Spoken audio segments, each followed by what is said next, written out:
Hi, folks. Welcome. I'm going to give everyone just another moment or two to log on.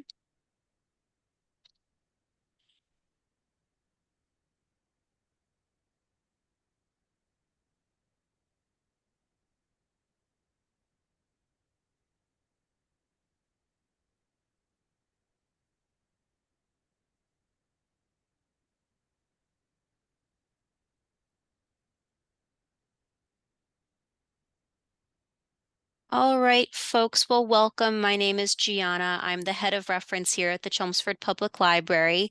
So happy to have you all here with us tonight for our next edition of Art on Thursdays presents Claude Monet, Impressions from Nature. Claude Monet was the founder of French Impressionism, a revolutionary style that involves working outside and rapidly executing sketchy paintings to capture momentary effects of light and shadow. Monet returned to familiar outdoor subjects throughout his career, culminating with his beloved series of water lilies in his garden in Giverny. This program traces the artist's life and career and includes many of his most beloved works. And of course, with us tonight, we have Jane Oneail from I Am Culturally Curious. Jane Oneail holds a master's in art history from Boston University and a master's in education from Harvard University Graduate School of Education. She is a New Hampshire native and has worked at some of the state's most esteemed cultural institutions, including the League of New Hampshire Craftsmen, where she served as executive director, and the Currier Museum of Art, where she held the role of senior educator. Jane founded the Currier's Alzheimer's Cafe and led the tour program for the museum and the Frank Lloyd Wright-designed Zimmerman House. She has taught art history at the college level for more than a decade, most recently at the New Hampshire Institute of Art. So without further ado, I'm going to hand it back over to Jane. Thank you so much, Gianna, and thank you everybody for tuning in tonight. We're in for such a treat. It's almost unfathomable that we have not focused on Claude Monet yet together. We have such a wonderful arts loving community that meet together every month. So it's such a treat to kind of backtrack and go to one of sort of the most important people when it comes to Western art. So we will be delving into the work of Claude Monet tonight. He's the father of French Impressionism, of course. He led a nice long life and he had an extensive career during which he created about 2,500 paintings. And my challenge for tonight was really how do I present all of that in an interesting way? And I hope I've stumbled upon the solution for that for you this evening. So let me give you a sense in terms of how we'll spend our time together. We're going to get started with a very basic overview of what is Impressionism, just so we're all on the same page.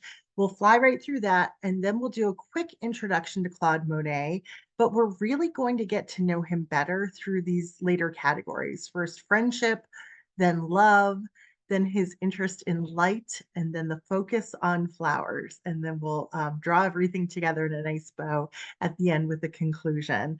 So that should give us a really solid understanding of Claude Monet. By the end of this hour, it might inspire some travels and some further exploration of his works. But this will be your go-to primer on the father of French Impressionism. And this lovely painting here, we'll see more like it, of course, tonight. This particular work is from 1919. And with so many of Claude Monet's works, you have to go to Paris to see them. So there's the Musee Marmottan, which is a great place to see a lot of Monets when you're in France. And I know this is the kind of artist that can inspire you to cross an ocean. So let's get started with what is Impressionism. And I know most of you already know, but we're just going to sort of glide through this quick little review just so we're all on the same page. And I have two Claude Monet paintings right here on the screen for us. And they're a breath of fresh air, right? They're sort of our nice little primer for spring here in New England, too, for those of you that are joining us from New England tonight. We have the red boats from 1975 over here on the left, and on the right, the meadow with poplars. He's known for those famous poplars. This particular work is at the MFA in Boston. So when we're thinking about Impressionism as a style, it's instantly recognizable, right? It's all of these quick, short, visible brushstrokes. We see it in the field over here on the right. We see it in the sky in in the brushstroke suggesting the rippling water over here on the left as well. And in addition to that, we have the light, bright color palette, these very pleasing vistas. There's something about all of these Impressionist artists that have the tendency to paint views that we are drawn to. And it's for that reason that it's really easy to forget that this was such a revolutionary style when it was first introduced in the 1860s and 70s. It was an absolute revolution in terms of picturing the world. So we're going to touch on that. And the revolution really began with these little tubes of paint. Who would imagine, right? So these are little collapsible tin tubes of paint that have a screw top to them. And if you've ever done any painting yourself, you've probably owned something like this before. And this is what an artist's art box would look like at the end of the 19th century. It would be filled with these little tubes of paint, your palette, and your paintbrushes. Now, prior to the invention of these little tin tubes, which I should mention were invented by a New Hampshire native named John Goff Brand, um, prior to this, artists were actually mixing most of their paint pigments either in glass or, believe it or not, in animal bladders. They did not travel well. So you can imagine artists were sort of anchored in their studios and really couldn't go outside. So once these little paint tubes were invented, there was freedom, there was liberation. Artists could go wherever they chose. They could go to rivers, they could go to fields, they could go outside to their gardens. And so we have this wonderful painting. We're so lucky that this painting is in America too, because it encapsulates so much of what Impressionism is. This work is at the Wadsworth Athenaeum. It's painted by Auguste Renoir, and it's a portrait of Claude Monet painting outside in his garden. And so we have all of these essential elements of Impressionism right here. This important idea, namely, of painting outside, painting en plein air, as the French say. So here's Monet working with his little paint box down below, with his palette in his arms, on this tiny, spindly little easel, and a rather modestly sized canvas, too, that gives us the sense that these artists are outside trying to capture what they see. And that means they're looking at the modern world. And this is really a major shift in the history of art, where great art was always thought of as religious painting or history paintings, things that artists would slave away over in their studios for months, if not years. And now you have these Impressionist artists, and again, these are two more Monet works, where where artists can go outside and show us what the world looks like, whether it's a beautiful seaside resort like this view of Trouville over here with the Grand Hotel and the fashionable ladies on the beach, or a busy Parisian boulevard over here where figures look like tiny little ants marching against this bright white of the boulevard itself here, and you get the sense of a flurry of movement and the vitality of the city in something like that. So we have this new sense of modernity when it comes to French Impressionism. But when it comes to Monet and most of the Impressionists in general, what we really have is this new interest in the momentary effects of light and shadow. And we get that over here in this Monet painting. It's a view of the banks of the Seine, and you sort of get this tree cut in half by shadow and light. And where it is illuminated by, it almost looks like the light at the end of the day, we can see these leaves that are lit up with greens and yellows. And then in the shadow, everything sort of falls to purples and blues over here. And so we have this new attention to momentary effects of light and shadow. And part of that is achieved by working outside, of course, and those collapsible tin tubes of paint. And over here, we can see Monet's actual painter's palette, and the idea that he didn't even really have to spend time blending paints on his palette. As the 19th century wore on, there were more and more colors available. The chemists were hard at work producing these colors that were so vibrant that artists could literally just squeeze them out on their palettes and get to work and create a beautiful work like this one. And that leads us to this huge shift, the split with the past. So we're looking at two 19th century works here. This is the first half of the 19th century in broad brushstrokes, and then the second half over here. We've got our Monet on the right, and a work by the artist Jean-Dominique Eng on the left over here. And I chose these two works because it's lovely ladies in their pink dresses. So it's this beautiful contrast between the old and the new here. In the first half of the 19th century, we have artists who are striving to capture in an illusionistic way all of the minute details of their subject. And especially when it comes to Eng, I mean, the silks and the laces and all of that are rendered so beautifully. They're intoxicating to look at. They're absolutely gorgeous. And then you even get the sense that maybe these are velvet pillows behind her. She's got the feathers in her hair. And then you look over at Monet's work and you can see every step of the way, he is just he's working quickly. He's using these very short brushstrokes, and he's not trying to blend these brushstrokes in any way to create the illusion of the textures that he's trying to render. So where we see the silk over here, we don't see the wood of the park bench that this woman's sitting on. Instead, we have the suggestion of light bouncing off of that same park bench. So you can imagine, I mean, people were appalled by this change in painting.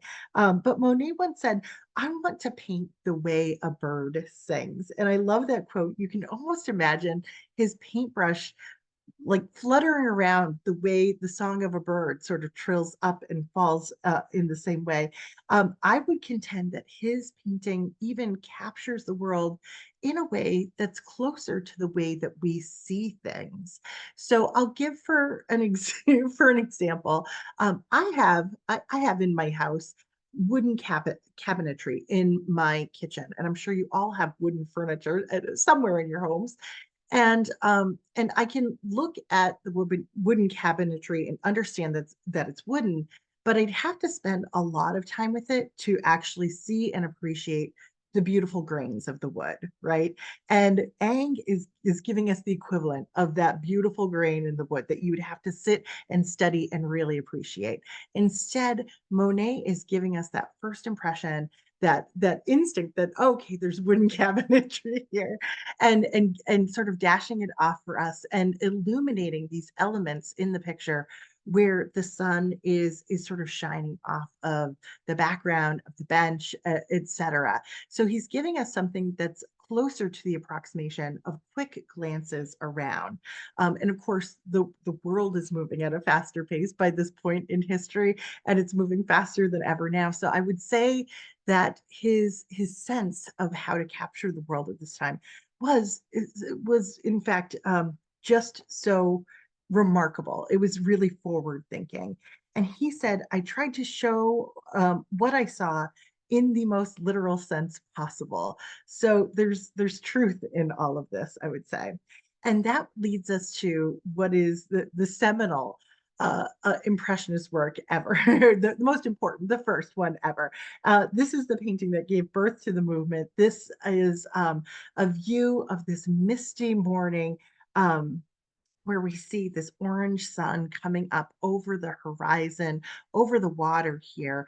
And in the distance, we see suggestions of an industrial landscape, smokestacks, maybe some cranes, some boats.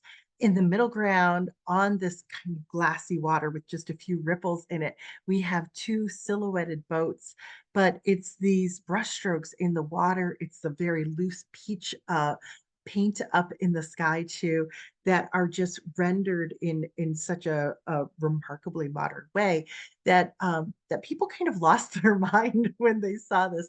This was exhibited in a show that is generally thought of as like the first Impressionist exhibition. So it was Monet and colleagues. He named this work Impression Sunrise. The year was 1874. He had painted this, I think, just a few years earlier. But people were going to this exhibition to laugh at these paintings, to deride the work. There was one critic who's become famous now. His name was Louis Lavoie, and he wrote, "Wallpaper in its embryonic state is more labored than this seascape." He was the person who disparagingly took this term from Impression Sunrise and coined the term Impressionism. He used it disparagingly against these artists, and of course, they took it on as like their moniker as this budding movement here. Now, that being said, it was a long road to winning over audiences. In fact, the Impressionists exhibited again the following year, and the reaction to their paintings was still so filled with this vitriol and contempt that there was actually violence at that exhibition. The police had to be called. So the paintings, the ones that sold for very low prices, and all of these impressionist artists were essentially begging for loans to live on. This was a very tough time. They didn't just like swoop into to immediate success, but we are going to kind of swoop in that direction. Just for this quick summary here, we're looking at one of Claude Monet's paintings of haystacks. It would take about another decade or so before the Impressionists were accepted, before they were completely celebrated in French culture and beyond. And of course, the style has just traveled around the globe now, and it has influenced countless artists. And Claude Monet was always really seen as the leader of this movement. He's still ranked today as one of the most important and beloved artists of all time. He's right up there with like Michelangelo and Picasso and Rembrandt. And his work is very well represented on the list of the most expensive works ever sold at auction. This would be his most expensive work ever sold at auction. In 2019, it was sold for the equivalent of $131 million in today's money. So clearly still very desirable, still very collectible too. We'll find out in just a little while why you might not want to buy just one of these too. So let's turn our focus more specifically to Claude Monet himself. We've got our understanding of Impressionism here. Let's get better acquainted with the man who started this artistic revolution. This is a very short encapsulation of his life because we'll be covering a lot of it as we move through the program tonight. We are looking at a photograph of Oscar Claude Monet when he was about 18 years old. He was born in 1840, and he was called Oscar to distinguish him from his father, who was also called Claude Monet. We're looking at this great map here, and you can find maps like this all over the internet conveniently because there are a lot of river cruises that are inspired by the life of Claude Monet. And what we will see is that his whole life was kind of organized around the River Seine in France. So he was raised at the mouth of this river at this big port city called Le Havre. And of course, we have Paris sort of at the other end of this map, but we will be visiting Giverny and Rouen and several other places over the course of the evening. So maybe after all of this, we should all just probably hop on one of those river cruises together and get a little bit better acquainted with him.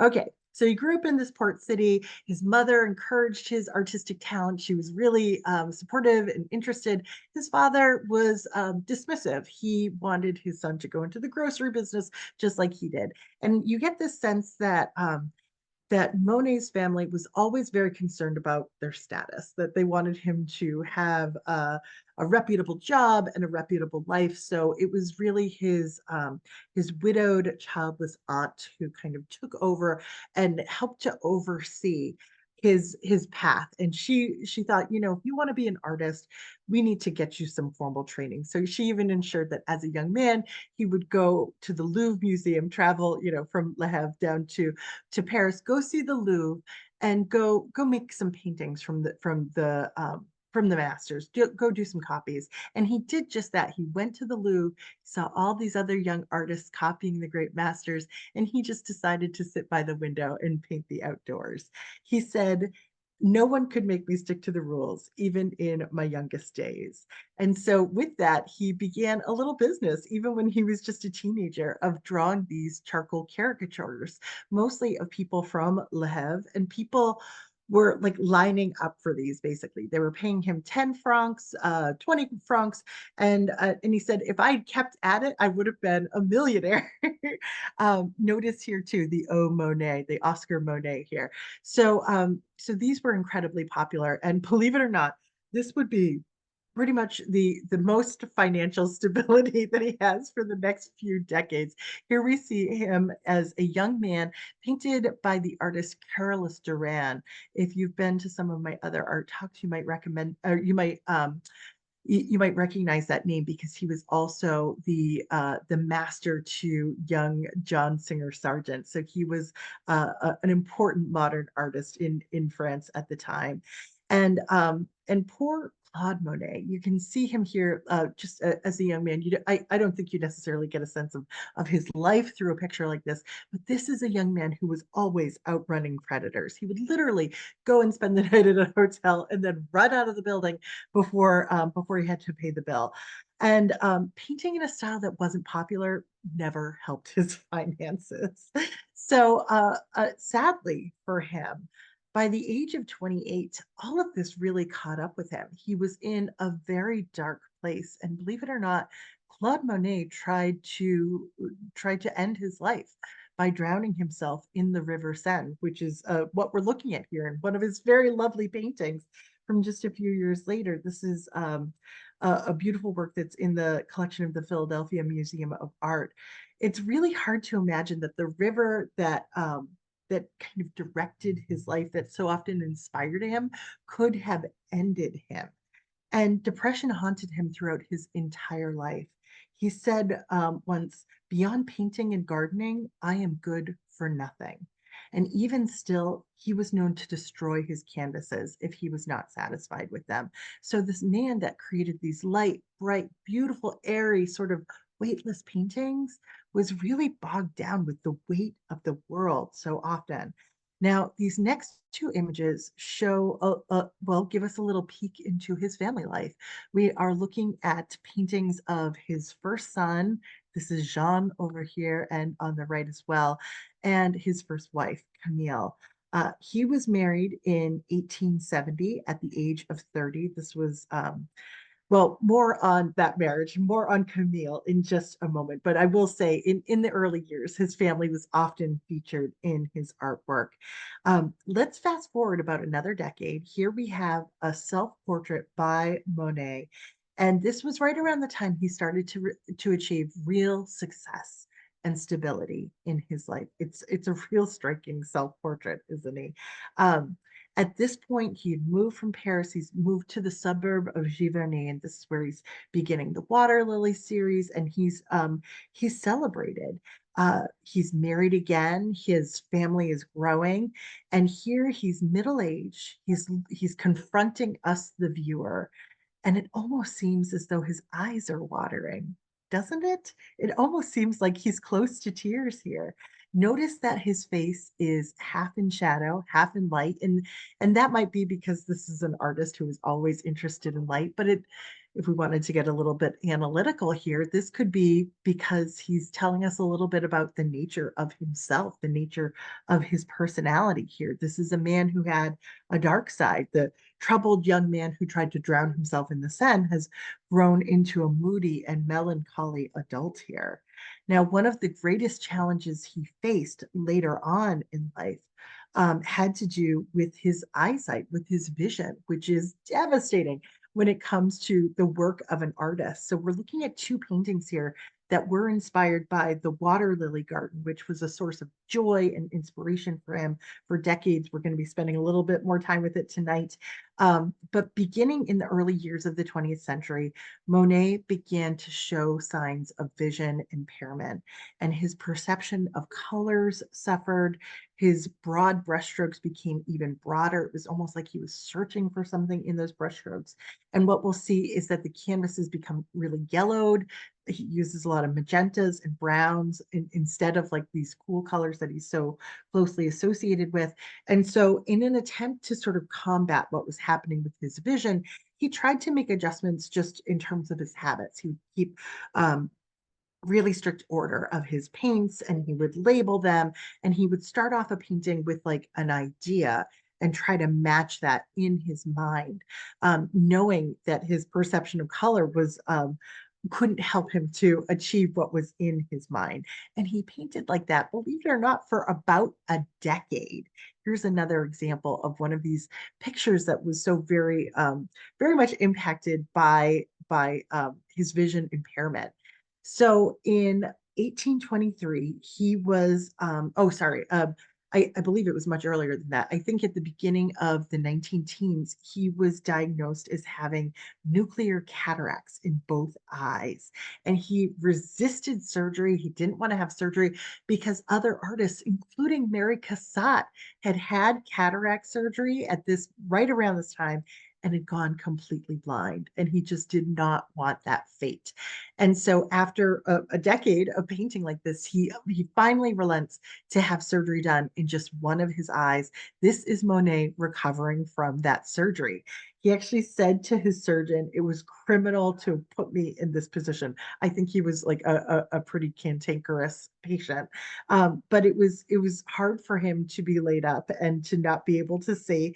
But eventually, he did have full color restored to one eye, and he was able to paint in the style and the same colors as as he had been prior to his vision impairment.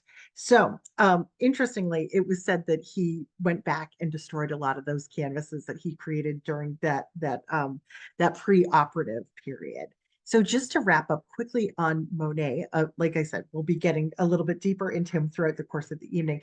We can we can see him here as a man much later on in years. He actually died close to 100 years ago in 1926. And it's still just remarkable to me today that in 100 years, he still is the creator of such recognizable and such beloved images, not just in our culture, but worldwide today. I mean, a man of incredible vision and influence. So, where does all of that come from? We love to assign, genius to a singular artist, but what we're going to start off with today is looking at some of these important relationships that helped to form his artistic vision early on. So some of these friendships that spurred him on and helped um, to formulate sort of his approach to painting.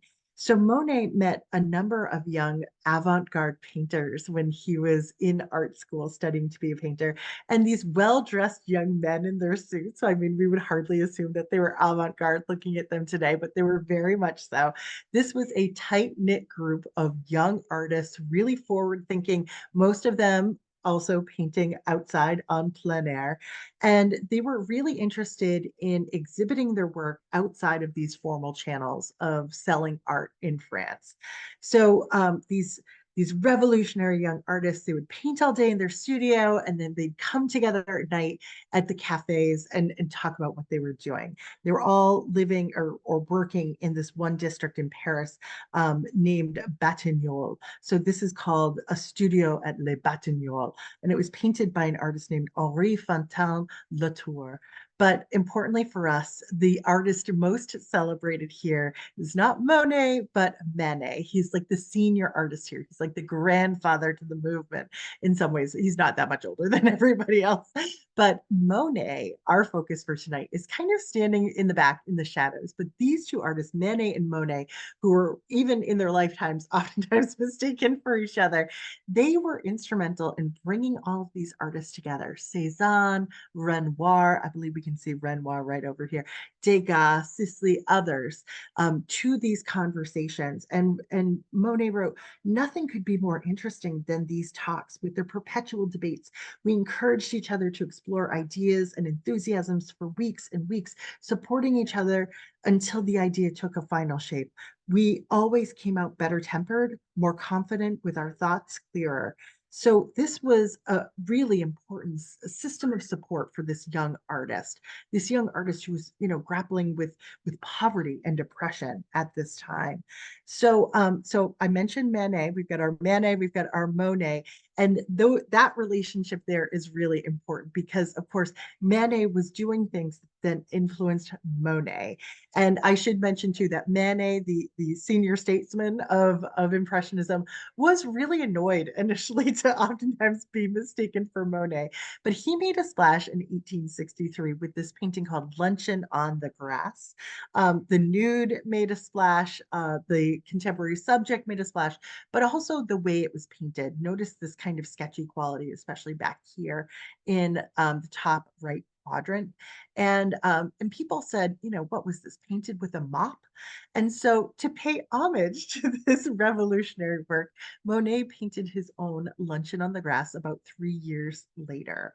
And he wasn't going for scandal, although I do think it's interesting that he included this pile of clothes down here at the lower right, sort of reminds me of the pile of clothes that this woman has just taken off over here.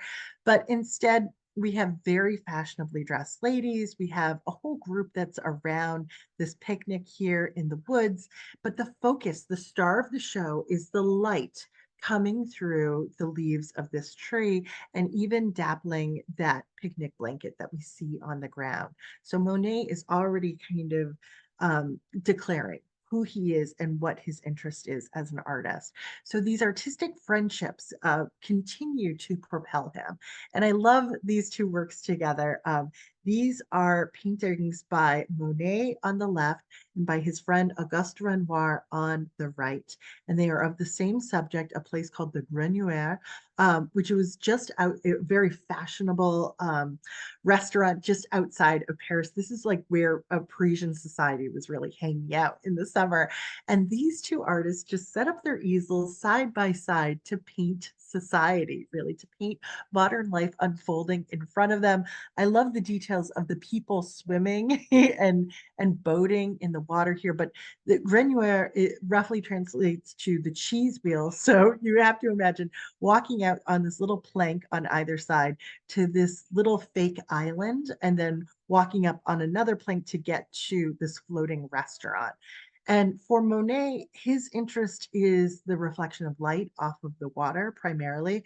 Renoir is always much more interested in people and fashion. So he kind of zooms in and gives us a little taste of what society looks like there.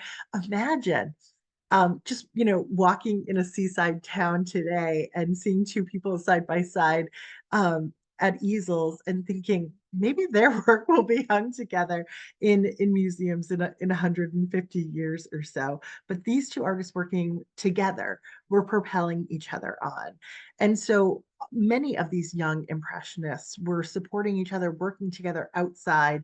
I love this painting of Claude Monet in his little floating studio. This was painted by Edward Manet, again, the Monet Manet there.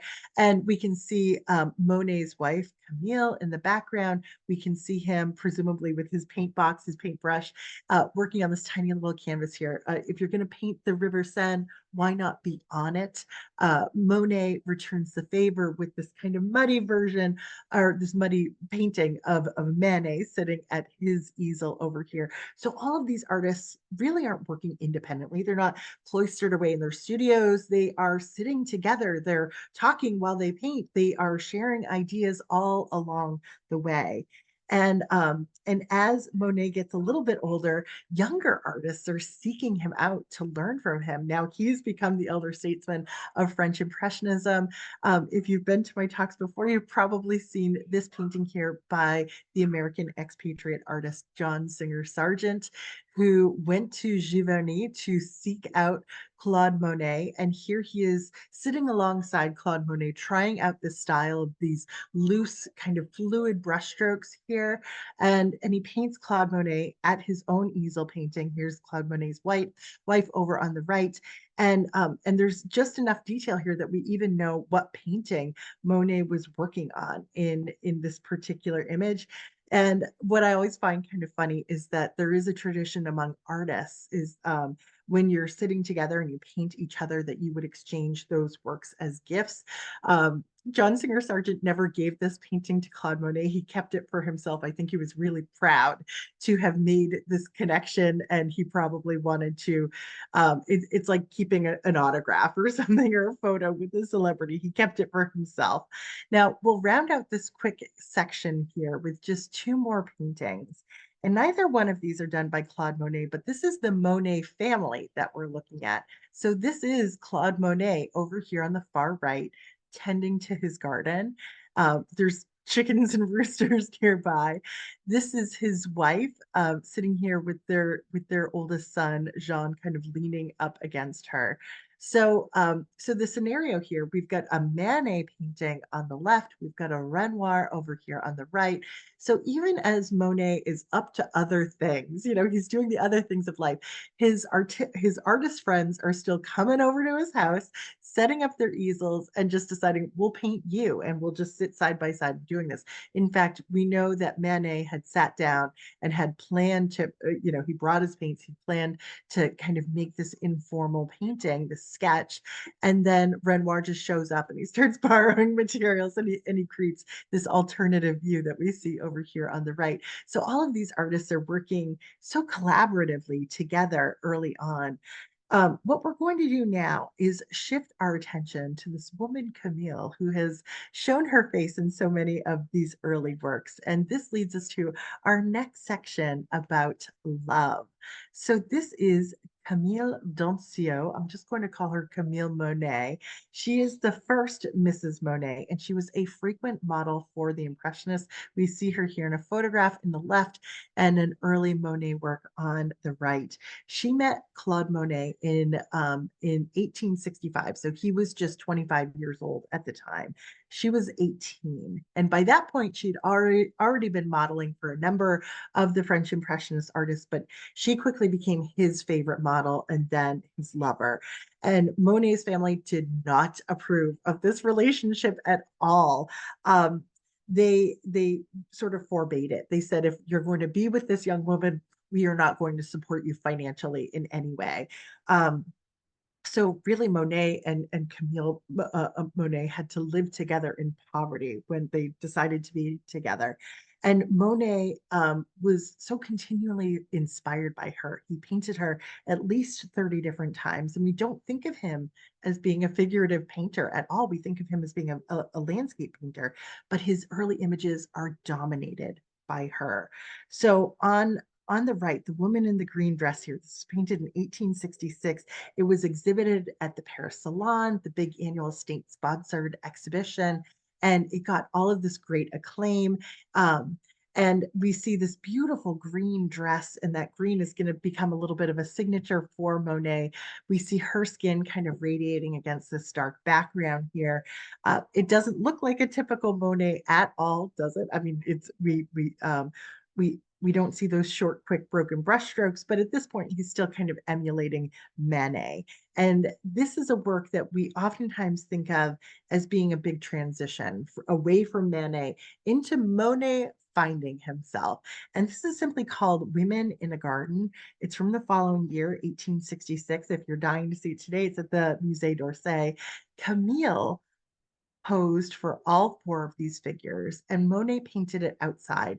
It's a huge canvas. He actually dug a trough in the ground so he could move it up and down and try and sort of maintain the same vantage point. This was rejected from the salon. People, well, the judges did not like its narrative weakness, and they also didn't like his heavy brushstrokes here. They criticized that specifically, and of course, that would go on to be the characteristic of French Impressionism. This is where he was going in life. So even though this wasn't considered a success, he, of course, continues on with it. This is, I think, the summer of 66. By the winter of the following year, he's created this remarkable picture of Camille. And at this point, the two lovers are not yet married. They're living in poverty. They're stressed out young parents, and they've been shunned by Monet's family. Monet himself is in the depths of depression. And in this picture, he's just captured her walking outside in the snow on a cold winter's day. And she's so striking because she's got this red kerchief around her head. And in this moment, he's inside, she's outside, but their glances have connected. It's this momentary effect of that emotional recognition between these two. And probably for that reason, Monet decided to keep this work with him for the rest of his life. And as we'll learn, there are many works of Camille that were able to survive. And of course, that red kerchief around her head really sets her apart in this rather sort of muted color palette here. So we can see it's a dark time in his life. But oftentimes Camille kind of stands in for the things or stands in as an anchor in compositions for things that Monet loves. So over on the left, it's really a painting about all of these flowers that he's celebrating with these quick, short brushstrokes, the blues, the whites, the yellows here. It's just a riot of these colors. And if you just kind of cut this picture in half, it would be a completely abstract painting. But he's added in Camille here to give us a sense that we're looking at somebody's garden. Over on the right, a picture that's probably familiar to many of you because it's at the MFA in Boston. This is Camille posing in a Japanese kimono, and there's about a dozen Japanese fans behind her here. This is a good opportunity to note, too, that Claude Monet loved all things Japanese. Of course, at this time, trade routes had opened up between France and Japan, and France was just flooded with these Japanese woodblock prints. And artists, impressionist artists, post-impressionist artists, were riveted by their compositions, by particularly their compositions, but all aspects of Japanese culture. So we can see here that it's not just wearing the kimono; it's probably even referencing specific models wearing kimonos that influence that work that's at the MFA. But when it comes to Camille, perhaps the best loved image related to Camille, produced by Monet, is this one here from 1875. This is called Woman with a Parasol. And in this painting, he's captured this moment where Camille is at the top of this hill. She's surrounded by flowers and tall meadow grasses. And we can tell that it's a very windy day. Her dress is being blown to the left. Her veil is being blown to the right. Everything is sort of whipping around like a tornado. And then you've got this frenzy of Monet's brushstrokes in the clouds beyond. Of course, little Jean is just beyond her here. And it's such a striking, beautiful image that sort of transports you to a windy summer day like this that we can, I mean, we can see so clearly why Monet's works are so beloved with a work like this one. It's about capturing that color and light in such an exquisite way. Now, tragically, Camille passes away at the age of 32, shortly after the birth of their second son. She probably died from pelvic cancer, but it's kind of hard to know. So, a grieving Claude Monet painted this portrait of her for the very last time. This is Camille Claudel on, or Camille Monet on her deathbed from 1879. One art critic described the painting as a terrible blizzard of loss. There can be very few deathbed paintings which have been so intensely felt or objectively expressive. And Monet himself even wrote about how he was sort of transfixed by her face, and he sort of started analyzing objectively how the colors were playing across his forehead. I'm just going to chalk that up to, his version of grief there, but he felt compelled to make this picture of her. And he just kept on painting for the rest of his life. And you might be thinking, how did he keep going on? He had two little boys, he has his family. Well, this is where things get interesting. Stay with me here. Okay. So Claude Monet, just about a year or two before Camille passes away, Claude Monet and Camille Monet move in with another family, a family by the name of Oshide, Ernest and Alice. And Ernest was a department store owner, an art collector, but he had gone bankrupt. So these two families really needed each other. The Monets have two kids, the Odishes have six. So eight kids altogether, two families in this one house. And then, of course, Camille passes away, and Ernest sort of moves out of the picture. He starts living away from the family, trying to make his own fortune, and eventually he passes away. And so you probably see where things are going here. At that point, Claude and Alice get together. So these two families that had already been living together, and there was even some speculation that Alice's youngest child was actually fathered by Claude. We don't really know when the relationship started. Some art historians even say that it was before Camille passed away. So you might think, okay, well, these sorts of things happen. Here is Alice Audiche and the new Mrs. Monet. Here is a big family portrait. We can see Claude Monet in the background here. This is Alice in front of him. These are their two youngest boys who are just about the same age, and some of their older kids. Alice was apparently very jealous and dictated that all images of Camille and her letters be destroyed. I think Claude Monet was only able to keep one photograph of his first wife. So after that, okay, so we have these two families that have come together, and then Alice. Oh, I should mention too. Then one of Claude Monet's sons, his oldest son Jean, actually ends up marrying one of Alice's daughters. That's Blanche over here. So they weren't biologically related, but they're step siblings and they get married. But after some time, about a decade, Jean Monnet passes away, Alice passes away, and you can probably see where this is going now. Then it is rumored that Claude Monet takes up with Blanche Audiche, who was his stepdaughter and former daughter-in-law. And it depends on who, like which resource you go to. Some just described Blanche as somebody who took care of Claude Monet in his later years. Some people describe it as a love affair. We do know that Claude Monet and Blanche Audiche shared a passion for painting. She was an artist in her own right, and what we're looking at here is a painting by Monet of Blanche painting in the woods outside of their home at Giverny. So a really interesting sort of Woody Allen family dynamic for Claude Monet, especially later on in life.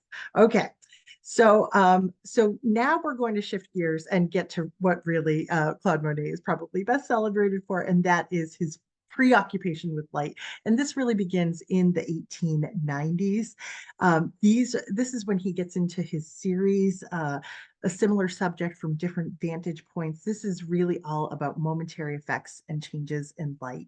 And it's interesting now as we head into this section because now he doesn't have the stability of his marriage to Camille. He has really kind of moved away from those early friendships, but he's found himself and his mode of expression at this point. So we are, of course, looking at four paintings from the famous Haystack series, which was painted 1890 to 1891. There's 25 paintings total in the series that were painted in less than a year. And I can't emphasize to you enough how boring and mundane of a subject the haystacks were. Properly, they should be called wheat stacks because this was wheat for eating that was covered in hay. This is a very particular arrangement of these haystacks, and they would have just been harvested and then left for a long time in order to be processed. So he would go out at different times of the day, different times of the year in order to capture them in, the first light of the day, in the last light of the day. And it wasn't that he was dashing off these pictures so quickly. It was that he was working on so many of these paintings simultaneously. In fact, Blanche, his daughter-in-law, stepdaughter, was actually carting out canvases for him in wheelbarrows so he could paint on like four to eight different canvases simultaneously. So if he'd already established this composition and the light was exquisite, he could go right into it. And so this is where we get to Monet's philosophy around this. He would say, try to forget the objects that you have before you, a tree, a house, a field, whatever. Merely think, here's a little square of blue, here's an oblong of pink, here's a streak of yellow, and paint it just as it looks to you, the exact color and shape until it gives you your own impression of the scene before you. And this is where Claude Monet found his success. This was exhibited, people went wild over it, they sold really well. And so now he's got some stability and some success under his art. This was a breakthrough too, and a revolutionary in French art. I mean, prior to this, nobody would have really thought that haystacks were a great subject for the history of art. But Claude Monet is saying, the subject doesn't even matter. It is this intention and approach to painting light.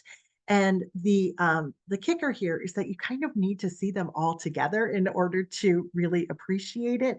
And of course, these collections have all been split up here.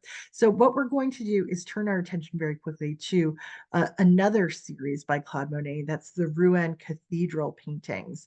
There's 30 of these in total. This is the subject that he explored most in depth beyond the water lilies. These were made in 1892 to 93. He actually rented a studio space just across the square from the Rouen Cathedral, painted it sort of morning, noon, and night, as we can see here, and essentially builds up these pictures with so much paint, such a thick impasto there, that art historians have even likened the thickness of that paint to the stonework of the actual cathedral, even though that stonework sort of seems to dissolve and fade away in the different atmospheres of the day.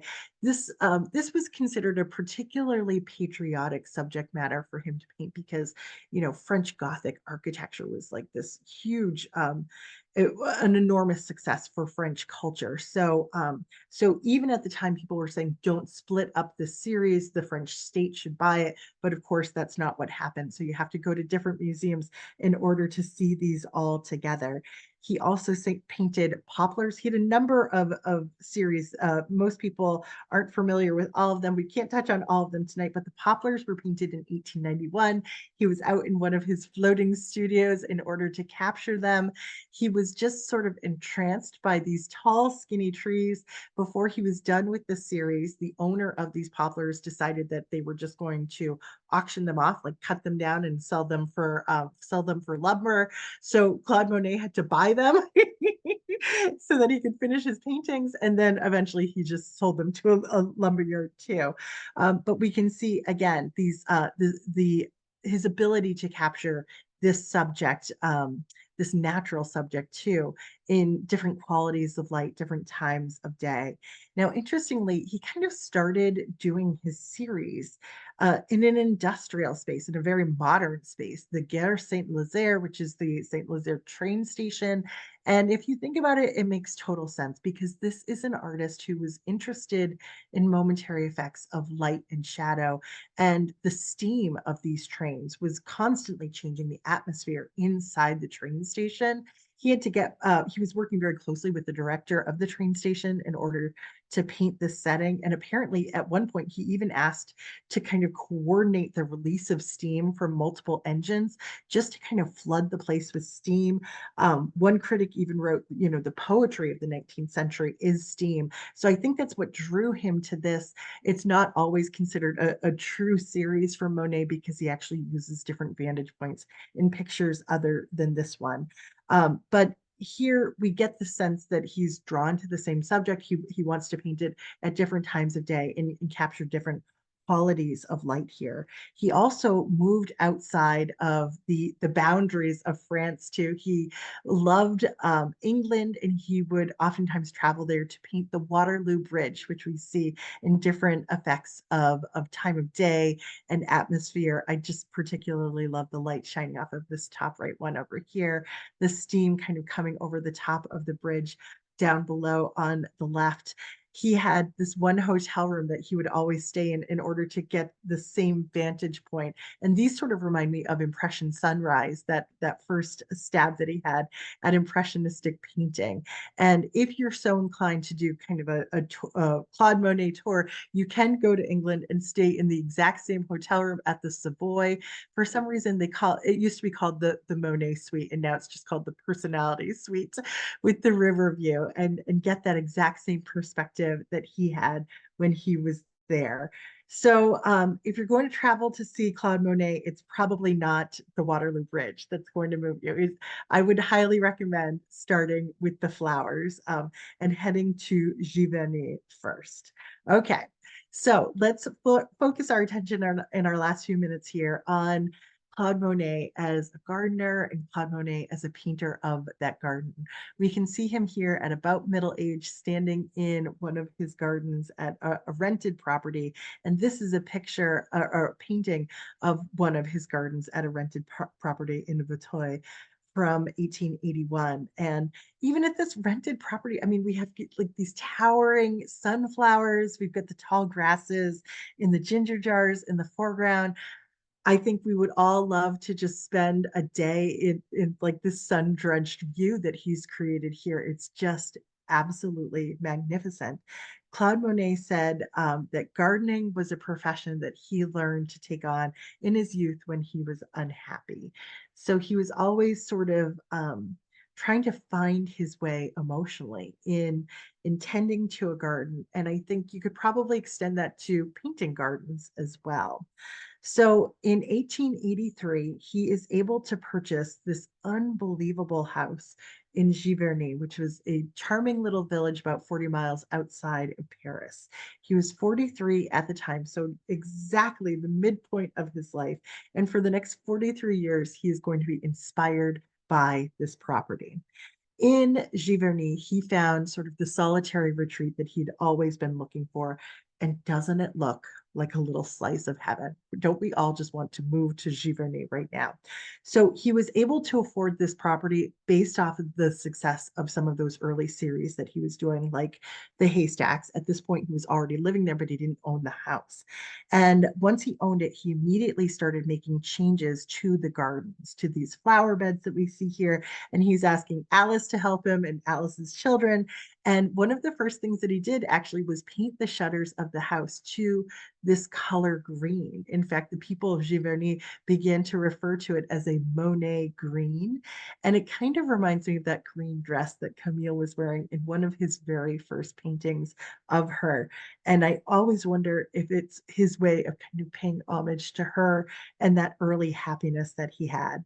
So he doesn't just stop with the shutters. So like I said, he's tearing up these gardens and he's planting flowers. He got rid of the vegetables, the apple orchards, and instead it's irises, it's daylilies, it's tulips, it's Japanese peonies. We're looking at a colorized a picture of Monet in that garden.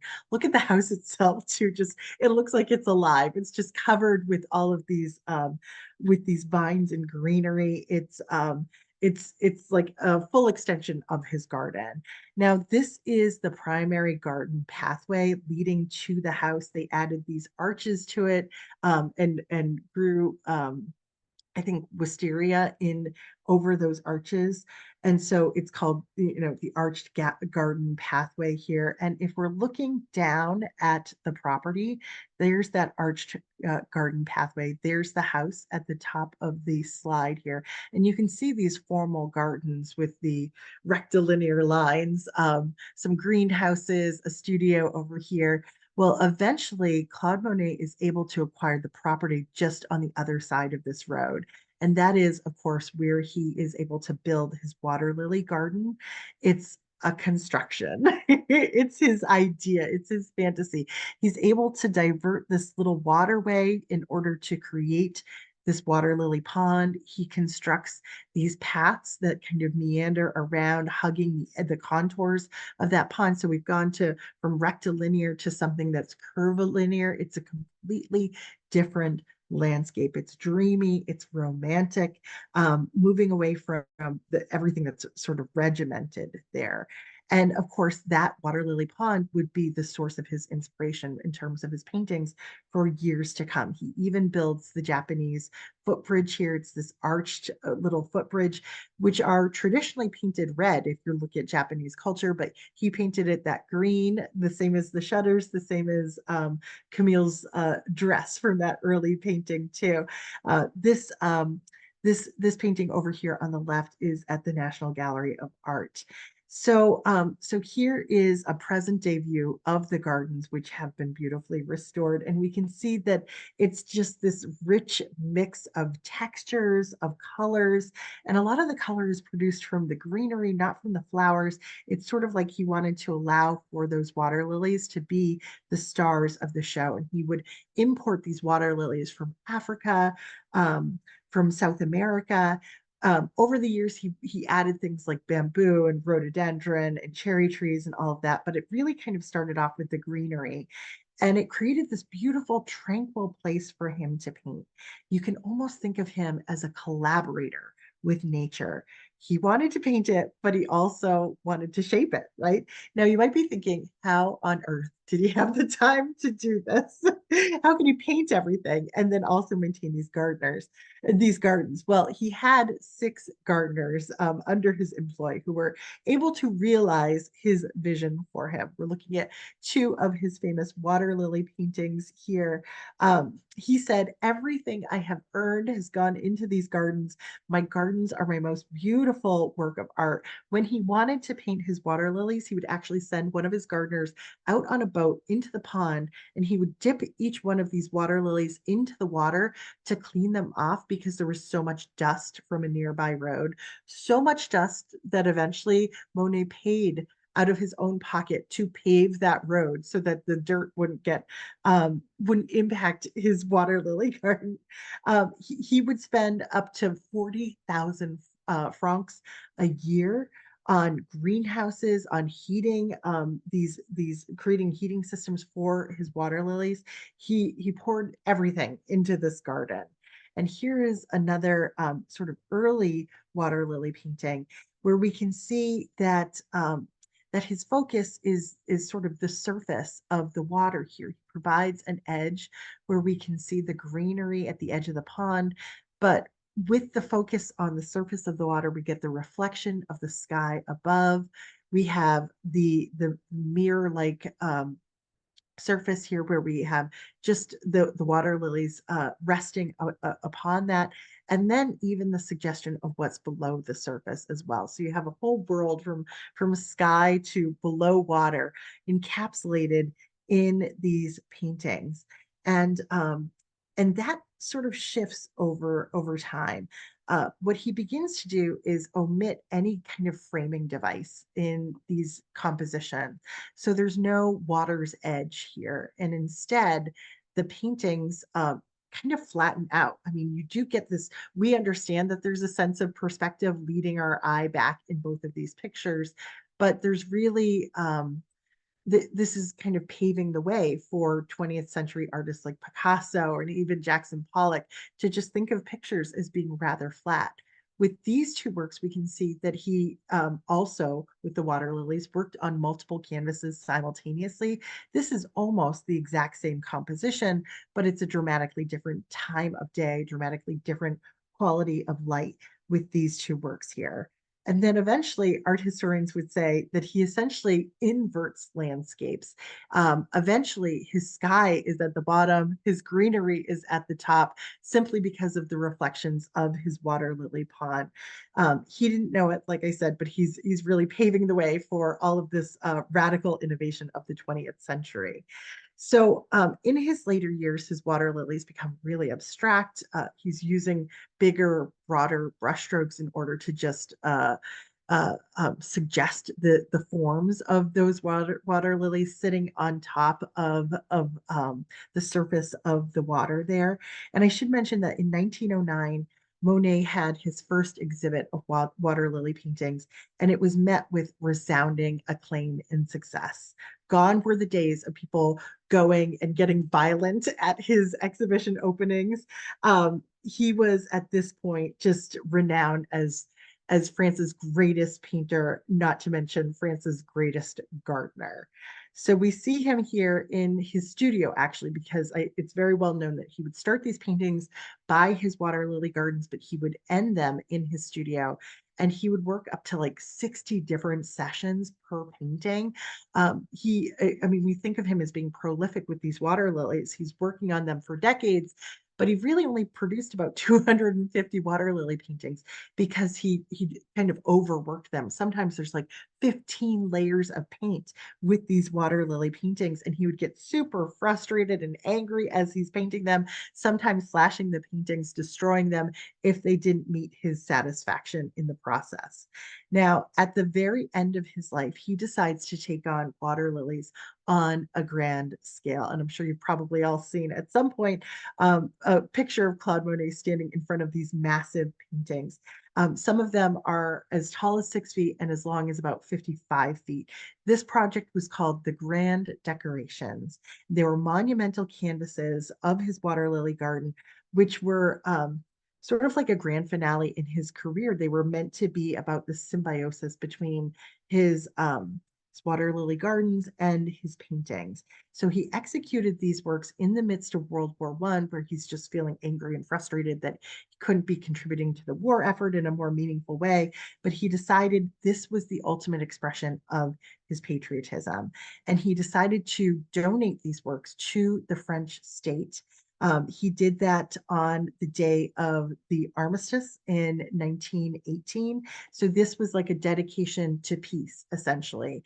And the gift of these massive panels were to be installed shortly after his death, and that's exactly what happened. So almost about a decade later.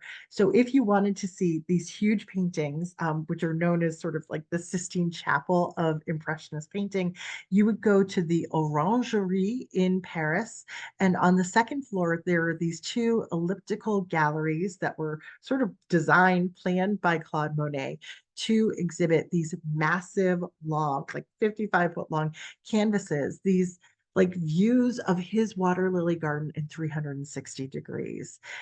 It's as though he's gifted to the world the serenity of that garden, the joy of that garden in his life. Um, it was like his greatest pride. And I will indulge a very silly theory to just to round things off. There is speculation that there's actually a self-portrait of Claude Monet in the clouds of this top picture over here. It's right over here. And so we'll just sort of do a side by side here where, this could be his eyes, this would be like the top of his head and the beard down below. Who knows if that was intentional? But if we're calling it the Sistine Chapel of Impressionism, we know that Michelangelo put his own self-portrait in the Sistine Chapel. So why wouldn't Claude Monet? So just a very quick conclusion as we wrap up tonight. Claude Monet passed away in 1926 due to lung cancer.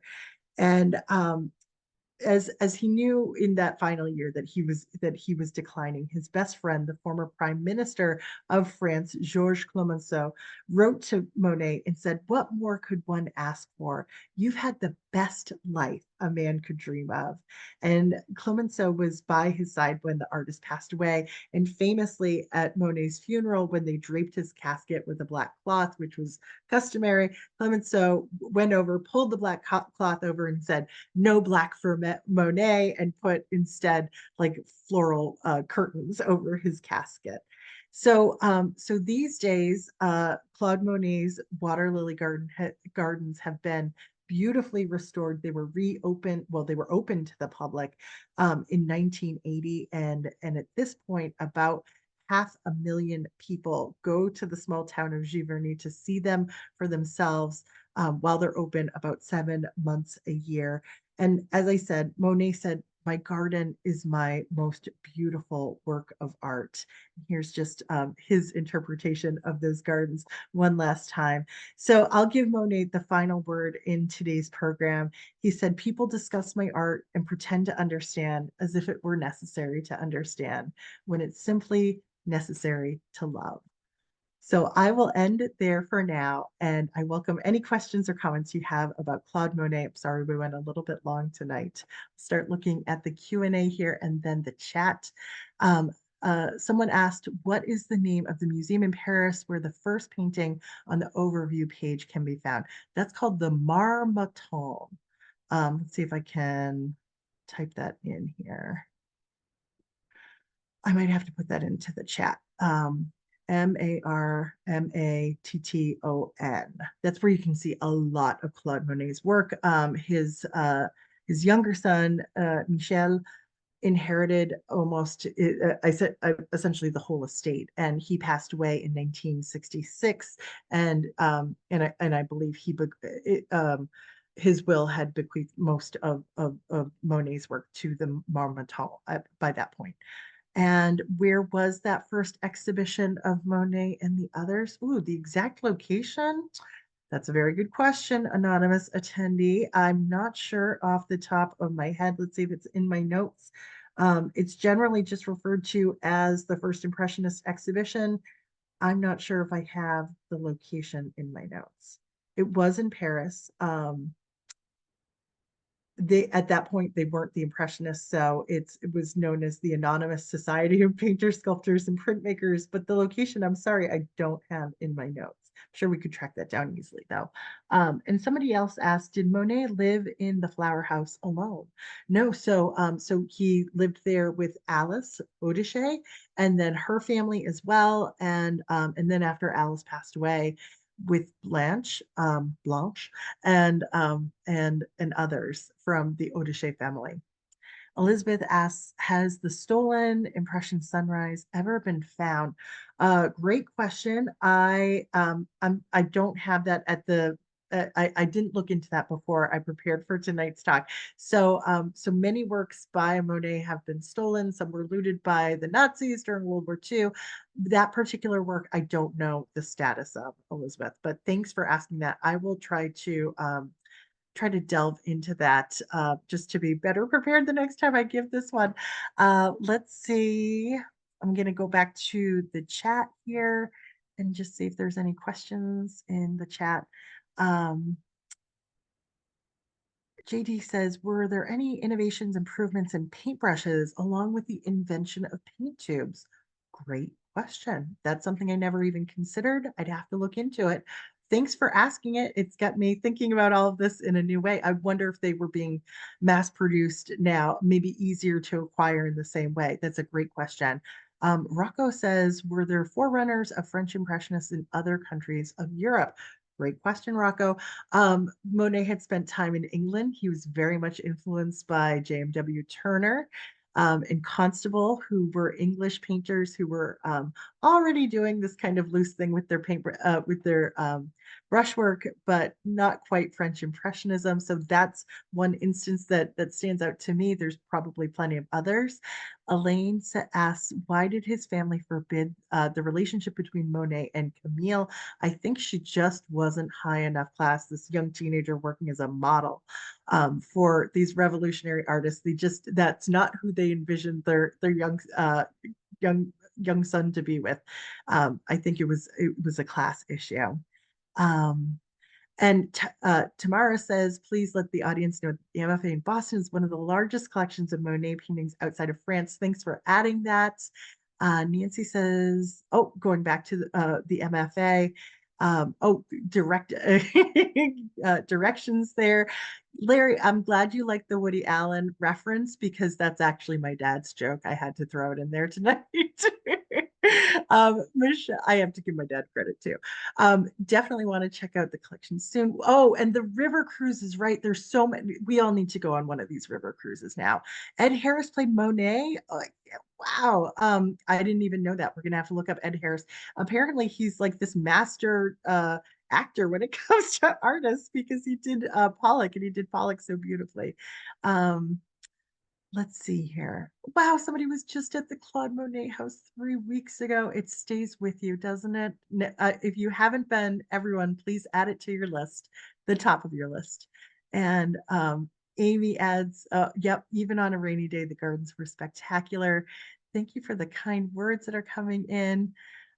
James says some decades ago, the house had fallen into repair in the gardens, and an American had escaped, had saved them. The name escapes you.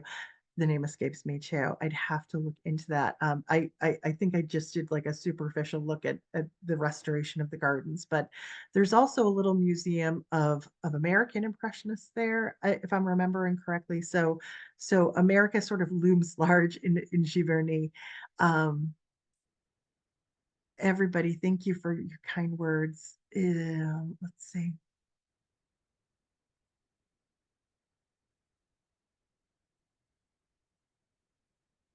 Carlos, thanks for your kind words and building in the post-impressionists who we didn't even touch on. I mean, you could do a whole other presentation on just the influence of Claude Monet.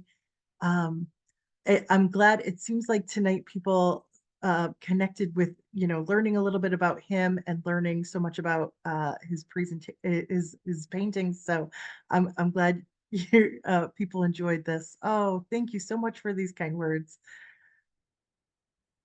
All right, I'm copying and pasting all of it.